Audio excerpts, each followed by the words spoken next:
Alright, listen up. In today's video, we're talking about how North Korea almost started World War III over a tree. World War III if you want. Before I get into the actual story, I want to quickly explain the United Nations Command. The UNC, was the multinational military force established to support the Republic of Korea during and after the Korean War. It was the first attempt at a collective security by the United Nations after signing the UN Charter. Anyway, the Korean Axe Murders is the name given to the event that led to the deaths of two United Nations Command officers on August 18th, 1976, all because of a single poplar tree.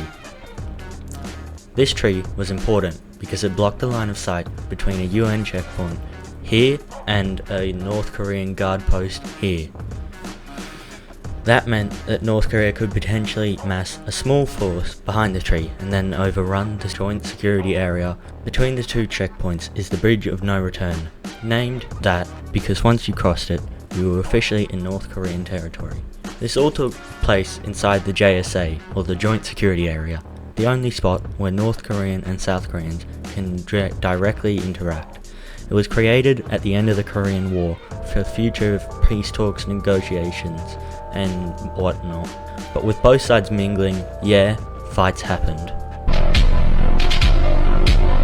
Because of this, firearms were strictly banned inside the JSA. This is important later on. But anyway, to the actual story. On August 18th, 1976, a small group of South Korean workers went to the tree with axes and saws to trim it. This shouldn't have been a problem since the tree was inside the JSA on the South Korean side, but another group of North Korean soldiers led by Senior Lieutenant Pak Choi quickly showed up and told them that they weren't allowed to cut the tree because it was supposedly planted by the great leader. So the workers left to get the Americans. Now the stage is set. Roughly a week later, 5 Korean tree trimmers returned, along with a group of UNC soldiers, with the leader being Captain Arthur Boniface and Captain Barrett on the American/South Korean side, plus 11 other United Nations Command personnel. Just like last time, as soon as they started trimming the tree, the North Koreans showed up again, led once more by Pak Choi. Pak told them that they could not cut the tree down because Kim Il-sung himself planted it. Captain Boniface replied something along the lines of, "Oh, he did he? The same guy who supposedly invented the hamburger and is so genetically perfect that his body doesn't produce waste? That guy? I don't give a shit." And Boniface then signaled for the work to continue trimming the tree. After being ignored, Pak Choi sent a runner across the Bridge of No Return, and a few minutes later, a truck carrying around 20 more North Korean soldiers arrived. They surrounded the tree, and Pak again ordered them to stop, to which Boniface ignored him again. That's when Pak took off his watch, wrapped it in a handkerchief, placed it on the ground, and gave the order for the North Korean soldiers to attack. During the fight, Captain Boniface was knocked down and beaten to death by at least 5 North Korean soldiers. At the same time, Captain Barrett jumped over a wall and hid, but the North Koreans found him and killed him as well. Shortly after the incident, the USA went to DEFCON 3, and North Korea aired reports claiming the Americans attacked first and they were forced to retaliate. What? Bro, what are you talking about, man? Then Kim Il-sung went in front of the non-aligned nations and blamed the entire situation on the US, saying America should leave South Korea entirely and that the UNC should be disbanded. To which America basically responded, "Oh cool, you passed a cool little bill. Try to enforce it and see what happens, you little shithead." After everything that happened, the UNC decided they weren't just going to trim the tree, they were going to cut the whole damn thing down. So now we get to the actual operation, Paul Bunyan. This operation took place on August 21st at 7 AM, 3 days after the killing. This is when 23 US and South Korean trucks rolled into the JSA, and inside the vehicles were 2 8-man engineer teams armed with chainsaws. They were escorted by 2 30-man platoons from the JSA, armed with pistols and axe handles. Another force rolled in with a tank, this amazingly good tank with a massive gun. Just trust me, it's huge.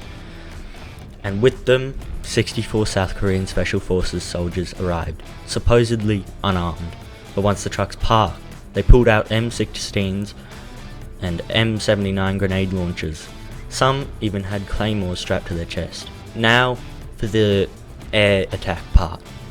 The US bought 20 utility helicopters, 7 Cobra attack helicopters, and behind them several B-52 Stratofortresses escorted by F-4 Phantoms.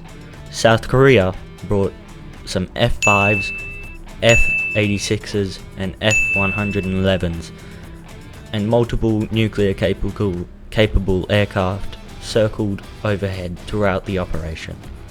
On top of that, the US aircraft carrier, the fucking USS Midway, sat off the coast, while more US and South Korean infantry and artillery positions surrounded the JSA. Finally, an additional 12,000 troops were ordered to South Korea as backup. Then the tree cutting began. North Korea responded by sending around 150 to 200 troops who just stood and watched. Oh no! When they arrived, the helicopters were ordered to move into full view. Now, cut 5 minutes into the operation, the UNC radioed to North Korea saying, and I quote, they had come to finish the work left unfinished. Cutting down the tree took a total of 42 minutes, and the team left behind a 6-meter tall stump to commemorate the lives lost. When the stump eventually rotted, a plaque was placed there. After everything, North Korea issued a statement saying the entire situation was regrettable, which is the closest you'll get to an apology from them. And with that, we've come to the end of the video. Remember to like, subscribe, and stay on the lookout for more content coming your way soon.